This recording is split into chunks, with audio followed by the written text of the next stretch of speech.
The next question posed by Nadir Ahmed from Bangladesh. Sir, I am 20 years old and really inspired by you in the field of dawah. When I try to convey the message of Allah to the Hindus using the references of Chandogya and Svetasvatara Upanishad and Yajurveda that God is only one, He has got no idols, no images, etc. Some Hindus counter me by saying that they believe God is one, but God has come to earth in different forms and different ways from age to age like Shiva, Brahma, Vishnu, etc. But we worship all His forms. How can I reply to them logically? The Buddha asks the question that when he tries to convince the Hindus about the oneness of Allah subhanahu wa ta'ala regarding monotheism, they agree that God is one, but they say that God has come in different forms, like in the form of Shiva, Brahma, Vishnu. How do I reply to them? What they are referring to is avatar. Hindus believe that Almighty God has come down on the face of the earth in the form of avatar. Now, what is the meaning of the word avatar? Avatar is coming from Sanskrit word av and tar, meaning to descend down. And here, according to Sanskrit grammar, it means that some possession of Allah is descending down.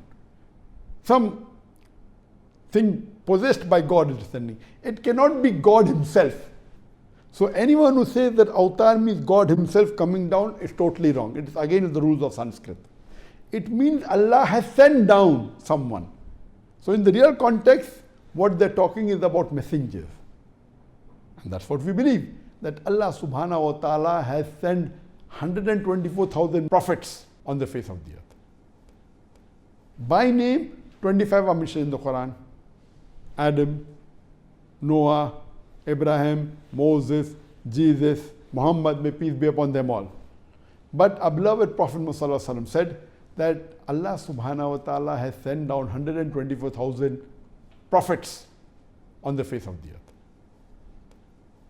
Maybe these people, Ram, Krishna, they were prophets of God. Maybe, though their name is not mentioned, so I cannot say Ram alayhi salam, but maybe they are prophets. But even if they were prophets of God, they were sent only for those people at that time. Because all the messengers and prophets that came before the last and final messenger, Prophet Muhammad, peace be upon him, they were sent only for those people and for that time.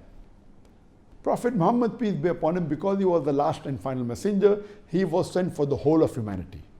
So what we have to understand, that the avatar they're talking about is the same concept as the messengers, as prophets, what we Muslims believe. So we have no objection that maybe Ram was a prophet, maybe Krishna was a prophet, maybe Brahma was a prophet, we have no problem. But they were prophets of God and they were not God themselves. Because the Vedas clearly mention that in the Yajurveda, chapter number 32, verse number 3, and Svetasvatara Upanishad, chapter number 4, verse number 29, that Natasya Pratima Asti, of that God there is no Pratima. Pratima in Sanskrit means an image, a photograph, a painting, a sculpture, a statue, an idol.